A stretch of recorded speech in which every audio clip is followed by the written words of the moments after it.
فوجی اڈے خالی کرنے کا حکم بھی دے دیا۔ دوسری اور بہت اہم وجہ یہ بھی بیان کی جاتی ہے کہ لیاقت علی خان افغانستان کی جانب سے پشتونستان کے معاملے کو ہوا دینے پر بہت فکر مند تھے، چنانچہ انہوں نے فیصلہ کیا کہ افغانستان میں ظاہر شاہ کی حکومت کو الجھانے کا بہترین طریقہ یہ ہے کہ وہاں کے پشتونوں اور دری بولنے والوں کے درمیان کشیدگی پیدا کی جائے۔ اس مقصد کے لیے انہوں نے سید اکبر خان کا انتخاب کیا، جو پہلے ہی حکومت پاکستان کا سرکاری وظیفہ خوار تھا۔ لیکن جب اکبر خان مطلوبہ نتائج حاصل کرنے میں ناکام رہا تو لیاقت علی خان نے کوئی وجہ بتائے بغیر اس کا وظیفہ گھٹا کر نصف کر دیا۔ اکبر خان نے وزیر اعظم سے ملنے کی بارہا کوشش کی لیکن ہر بار ناکامی ہوئی۔ اکبر خان پوچھنا چاہتا تھا کہ مجھ سے کیا خطا ہوئی، میں تو اپنی قوم بیچ کر آپ کے پاس آیا ہوں۔ بالآخر اس نے ٹھان لیا کہ وہ اپنی بے عزتی کا بدلہ لیاقت علی خان کی جان لے کر کرے گا۔ ایبٹ آباد میں اس کے کئی ہمسایوں نے گواہی دی کہ وہ ہر وقت لیاقت علی خان کو گالیاں دیتا رہتا تھا اور کہتا کہ اس کی بیوی بے پردہ رہتی ہے۔ لیاقت علی خان مری گئے تو سید اکبر نے ان کا پیچھا کیا لیکن غالباً وہاں اسے موقع نہ مل سکا۔ آخر یہ موقع پنڈی میں ہاتھ آیا جسے سید اکبر نے استعمال کر لیا اور یوں پاکستان کی تاریخ میں سب سے طویل مدت تک عہدے پر فائز رہنے والے وزیر اعظم کی زندگی کا چراغ گل کر دیا گیا۔ بعض ماہرین واقعے کو سیاسی اور بیوروکریسی کی اقتدار کے لیے لڑائی قرار دیتے ہیں۔ اہم سرکاری عہدیداران مشتاق احمد گورمانی اور سابق گورنر ملک غلام محمد واقعے والے روز منظر سے بالکل غائب تھے۔ یہ دونوں حضرات نہ ہوائی اڈے پر آئے اور نہ ہی جلسہ گاہ میں۔ جنرل ایوب خان نے بھی اپنی کتاب میں اندرونی سیاسی چپکلش کی طرف اشارہ کرتے ہوئے بتایا، جب وہ واپس وطن لوٹے اور نئے کابینہ کے وزراء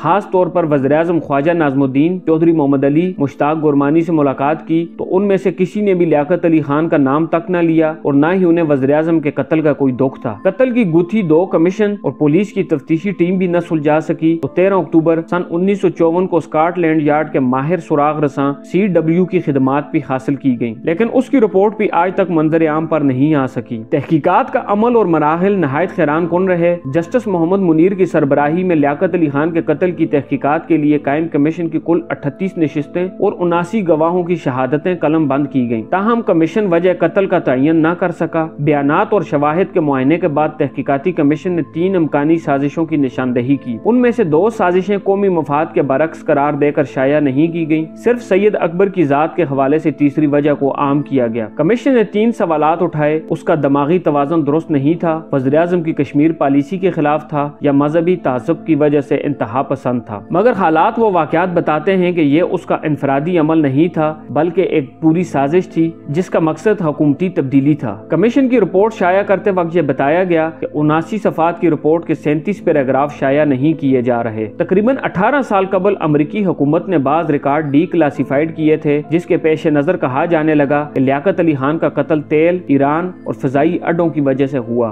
یہ نہ کوئی مقامی واقعہ تھا اور نہ ہی اس کا پختونستان تحریک سے تعلق تھا۔ اس کے پیچھے گہری سازش تھی اور ایسے ہاتھ جن تک پہنچنا انتہائی مشکل ہوتا ہے۔ قتل کا منصوبہ نہ کراچی میں اور نہ ہی کابل میں تیار کیا گیا تھا۔ ڈی کلاسیفائیڈ کاغذات میں بتایا گیا کہ امریکی سفیر نے قتل کے واقعے کے 3 یا 3.5 منٹ بعد ہی بیگم رائنا لیاقت علی خان کو فون کر کے تعزیت کی۔ یہ تعزیت انہوں نے گورنر جنرل ناظم الدین سے بھی پہلے کی، جبکہ گورنر جنرل پہلا شخص ہونا چاہیے جس کو واقعے کی اطلاع ہوتی۔ یہاں یہ سوال بہت اہم ہے کہ کس طرح سے امریکی سفیر کو سب سے پہلے پتہ چلا۔ پاکستان پولیس کے انسپکٹر جنرل نوابزادہ اعتزاز الدین قتل کیس کی تحقیقات کی اہم دستاویزات کے ساتھ وزیر اعظم ناظم الدین سے ملنے جا رہے تھے۔ ان کے طیارے کو کھیوڑا کے مقام پر ایک پراسرار حادثہ پیش آیا۔ اس حادثے میں وہ ہلاک ہو گئے اور ساتھ ہی ساتھ تحقیقات کی اہم دستاویزات بھی جل کر راکھ ہو گئیں۔ لیاقت علی خان کے قتل کے بعد کشمیر امور کے وزیر مشتاق گورمانی تنقید کی زد میں رہے۔ بعد میں جو کابینہ بنی اس میں وہ وزیر داخلہ تھے۔ انہوں نے اسکاٹ لینڈ یارڈ کی مدد طلب کی لیکن یہ کوشش دراصل معاملے پر مٹی ڈالنے کی طرح تھی۔ ایک اور حیران کن واقعہ اس وقت سامنے آیا جب گورمانی کے خلاف توہین عدالت کے کیس میں لاہور ہائی کورٹ نے لیاقت علی خان قتل کیس کی تحقیقات کی فائل طلب کی۔ عدالت نے مختلف اعلیٰ سرکاری افسران کو طلب کیا لیکن یہ فائل نہ مل سکی۔ 1 ماہ بعد عدالت کو بتایا گیا کہ وہ فائل گم ہو گئی ہے اور اب کوئی فائل بھی نہیں رہی اور لوگ بھی مر کھپ گئے ہیں۔ دیگر ہائی پروفائل قتل کے واقعات کی طرح لیاقت علی خان کا قتل بھی ایک معمہ رہے گا اور اس کے بارے میں سازشیں تلاش کی جاتی رہیں گی۔ بہرحال قوم آج تک یہ سچ نہیں جان سکی کہ پاکستان کے پہلے وزیر اعظم کو کیوں قتل کیا گیا تھا۔ اس واقعے کو لگ بھگ 72 برس گزر چکے ہیں اور اس دوران 3 نسلیں بھی جوان ہو چکی ہیں لیکن یہ معمہ